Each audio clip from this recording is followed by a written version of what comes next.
So Olaf Scholz spoke with Putin. Let's talk about that. My view on that it was a stupid idea because, as Zelensky said, because Scholz consulted before calling Putin, he consulted and informed Zelensky about his future call. Zelensky said that it is there is no purpose of this call.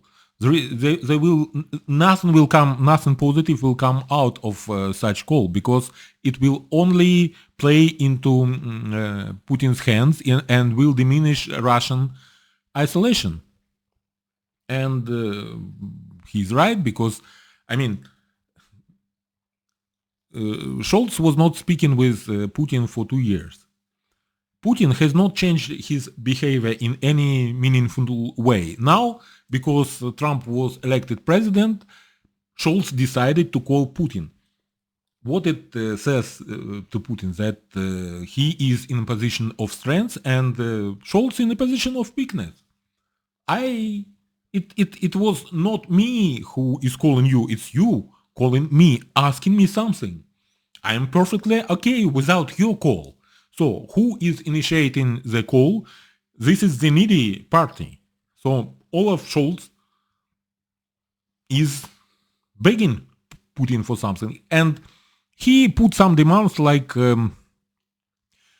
ending Russian aggression in Ukraine, withdrawing troops. But if you are asking such things, it should be backed by some military strength or some military victories here in Ukraine. We also for this, but to demand them that of Russia, we need to beat them first. To beat them on the field, on the battlefield, or to beat them to destroy the industrial capacity. And to destroy the industrial capacity, we need to strike the industrial centers, to strike the centers that they use, the industrial base they use to maintain this war.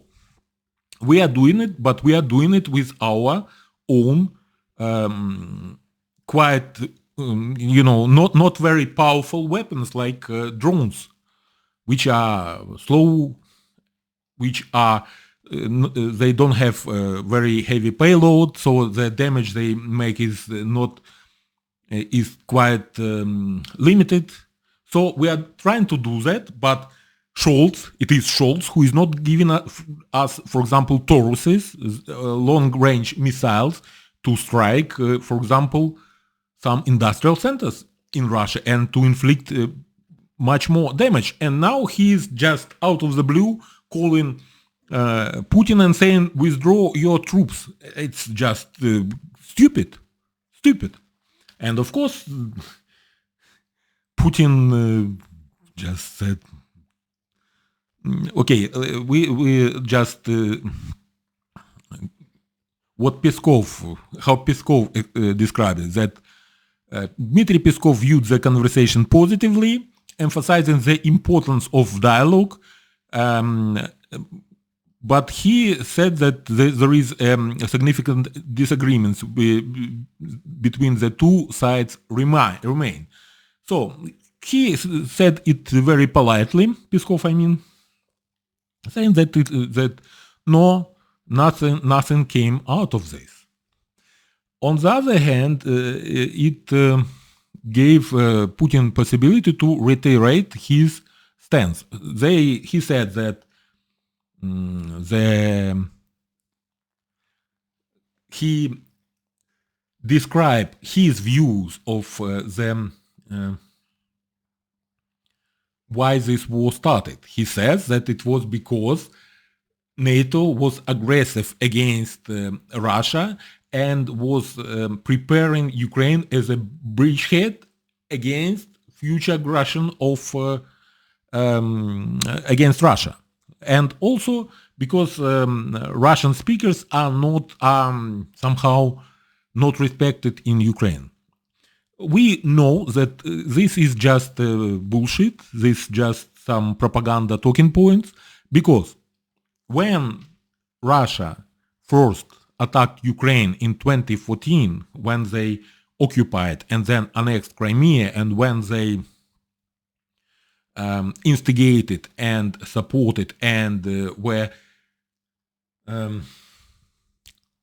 stealthily participating in war in the Lugansk and Donetsk region of Ukraine from 2014 till 2022, Ukraine was not part of any bloc and was not aiming to become any member of any military alliance. We had in our constitution so-called non-aligned status, which is in Ukraine it is позаблоковый, meaning that we are not inside of any, not a part of any, not aligned, not a part of any military alliance, and we are not striving to become one part of that. And precisely this not aligned status allowed Russia to attack us with impunity, because we didn't have strong alliances we can count on or call upon in case of attack. So this bullshit.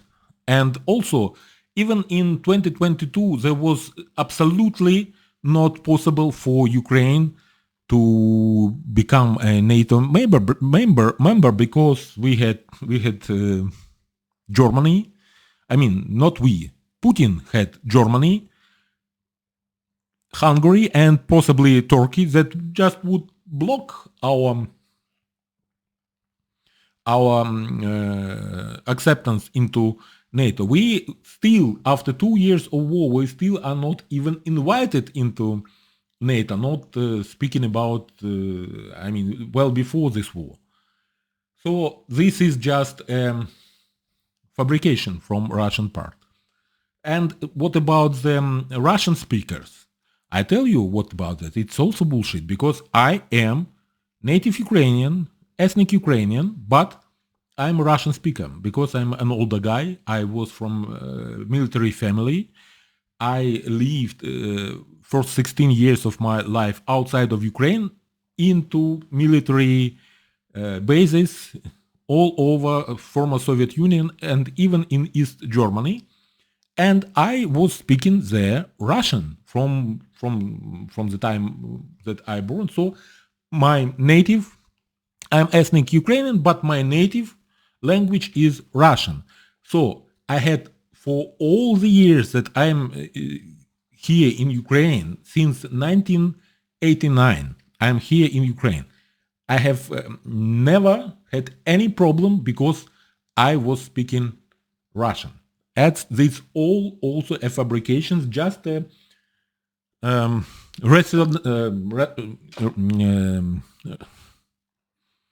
just a rational, what is called this word, a way to rationalize the aggression, of that. They said that, Russian, Putin said to Scholz, in words of Peskov, because Peskov just retelling what was said there, that the forgot this English word.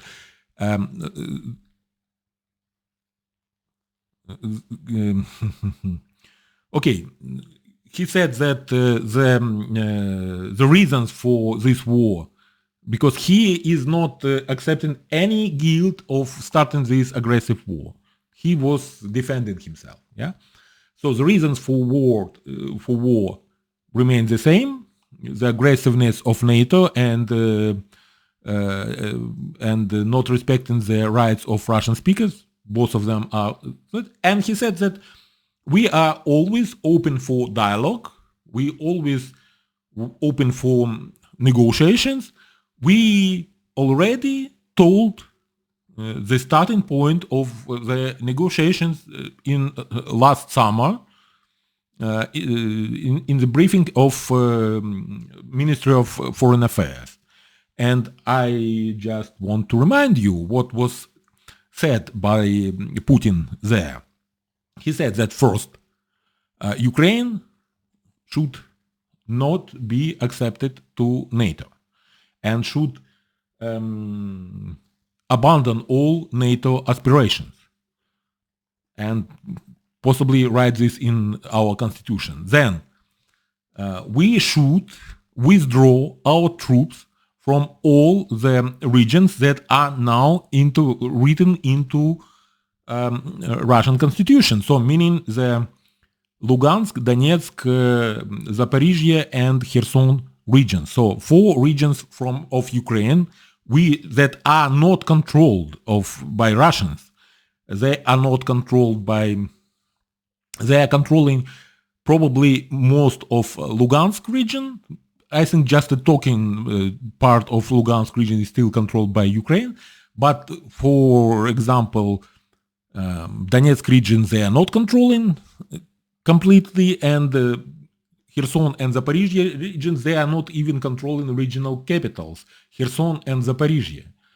So to withdraw from this, just to give them all this territory for nothing, for just so that they, as a precursor to start negotiation, and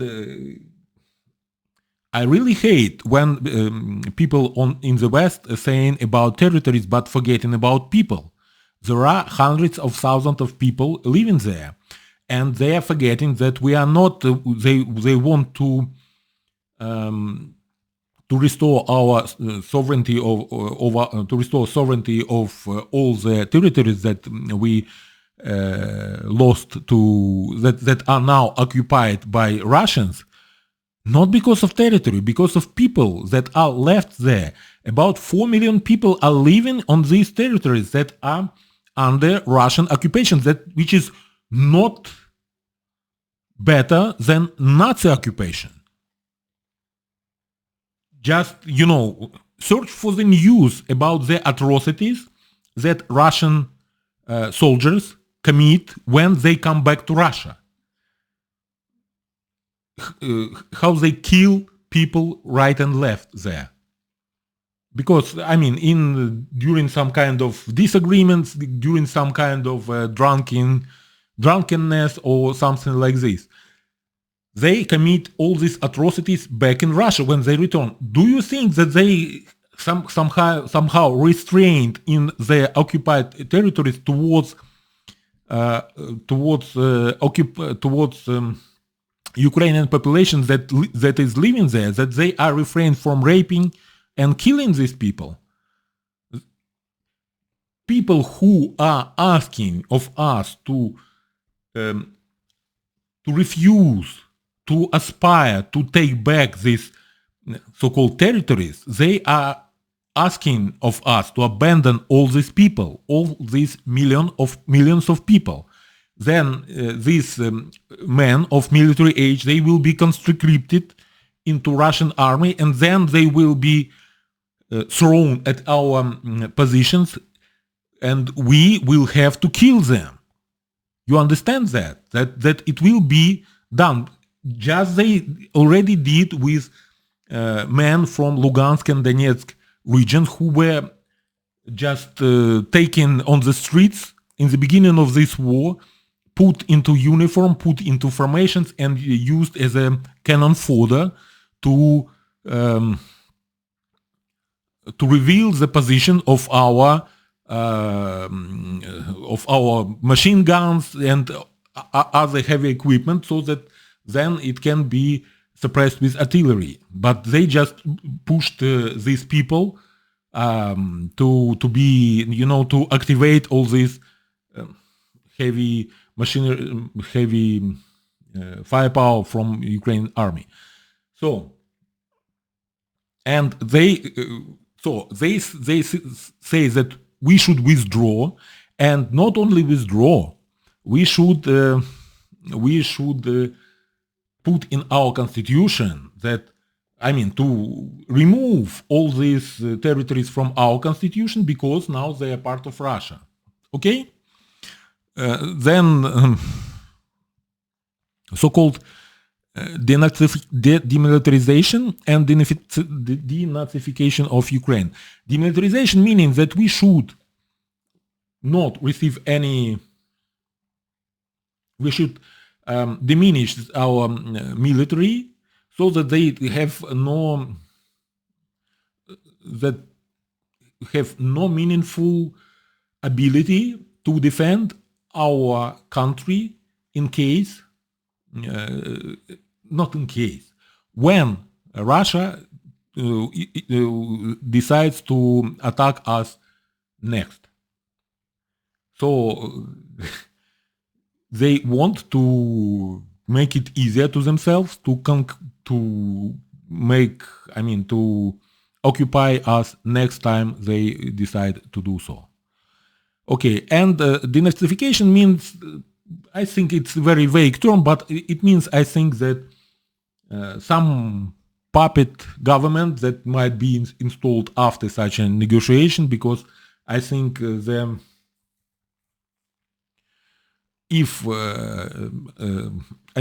right now we cannot held any elections because we still have военное положение. State of emergency, or state of military emergency, I would say so. So, and in our constitution, it is not possible to hold elections when our country in such a state, in a state of military emergency. When we have this ceasefire, the state of military emergency will end, and then we can hold these elections, and it is a really big chance that Zelensky will not be able to hold on to power, and some other government will be some other president, some other government will be elected, and probably it will be more loyal to Russia. Who knows how our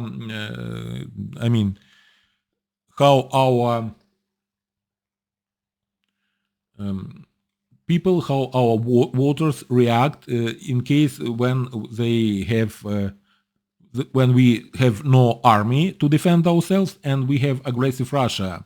So maybe they will decide it is safer to elect pro-Russian government, and this pro-Russian government probably will crack down on any patriotic, nationalistic, pro-Ukraine groups and institutions, and will try to root them out.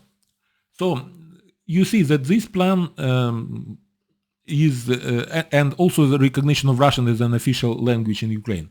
I mean, why you need to do that? You have, they have Russia, and Russian is an official language in Russia, so there is no need to have an official language in Ukraine. The only aim is to uproot everything that, to destroy the Ukraine, to destroy the Ukrainian nation. And this first demands is just a stepping stone towards this goal. So when we, and these are not final. This is just to begin the conversation, just to begin the negotiations. We have all these exuberant, these outlandish demands to fulfill. It means that nobody will do that. Nobody will do that. So it means that when Putin says that he's open to negotiations, but putting such outlandish and outrageous demands, it means that he's not interested in negotiations. He knows that these demands will be rejected because no one will agree to such an idiocy. So, what is positive or what is useful from this conversation between Olaf Scholz and Putin? We understand that his stance, Putin's stance, is the same. It doesn't change. He doesn't view himself as aggressor. He says that he is just I mean, you have to understand that he and his clique and most of Russian people, unfortunately, see the existence of Ukraine and all other sovereign countries that were previously republics of Soviet Unions. They see the mere existence of such countries as independent countries as a pretext to war. They never considered us to be fully sovereign. They were they always, I mean, Putin, his government, and most of Russian population, they still think that we are that it is an aberration, that we are just for some not for long separate countries, that we should be conquered or somehow in some other way integrated back into Russia and to create Soviet Union 2.0 in some way. And this aggression into Ukraine, which was supposed to be like it was supposed to be special military operation. It was supposed to be a in 19th century there were several uprisings in Poland, and Russia were sending troops there to pacify these rebel provinces. So they were just trying to pacify the rebel province to just to change the government to some puppet government and be done with it, and use then Ukraine and the fate of Ukraine as leverage against all the other republics, former Soviet republics, to if they can take control of Ukraine, all the rest will be much easier to pressure to come back and join back into Russia, into some other union state, this union state that they have right now with Belarus. Okay, so what we also, as far as I understand, that Putin said to Scholz that if he want to normalize the relations between Germany and Russia, there is a very easy way. Germany should start to buy natural gas from Russia again and pay them money. And then Russia will use this money to buy some more, I don't know, some more weapons from North Korea or from Iran, or to produce some more shells or shaheeds or some missiles to kill more of our people, all on the, so he said, if you want to normalize our relations, you should pay us so that we have it easier fighting Ukraine. And also this, you understand that this gas money is a way to corrupt Europe. It was always the way. Russia was always doing that. You see, this oil and gas money was always done to buy politicians, to find some political parties, to fund some political parties, to fund corrupt politicians. Fice and Orban, they are corrupt politicians. They are buying Russian gas, and there is no any economic benefit from that. There is no visible economic benefit for Hungary and for Slovakia for buying this natural gas from Russia. It is not cheaper, but it is very obvious personal benefit for Orban and for Fico. They received some corrupt money for that. That's the reason Orban is so much aligned with Russia. He is paid to speak such things. He is paid to be the spoiler in Europe and in NATO. Okay, so what is useful in this call from Scholz to Trump? We can see what will be response from Putin to Trump. He will say the same to Trump, the same that he said to Scholz, and it will be the same situation. Biden was not speaking with Putin, but Trump will call him, and he will be in the losing position. He will be the one who is needing something from Putin, and Putin will be in a position like, I have everything okay with me. It is not me who is calling, it's you, Donald, who is calling. So you want something from me. It's not that I need something from you. So I have, I already received, I already gave my proposal. What's not understandable about that? So when Trump call Putin, he will be in vulnerable position, not in a position of strength. We'll see how Trump will react for such kind of rejection from Putin. We'll see. Thank you for watching.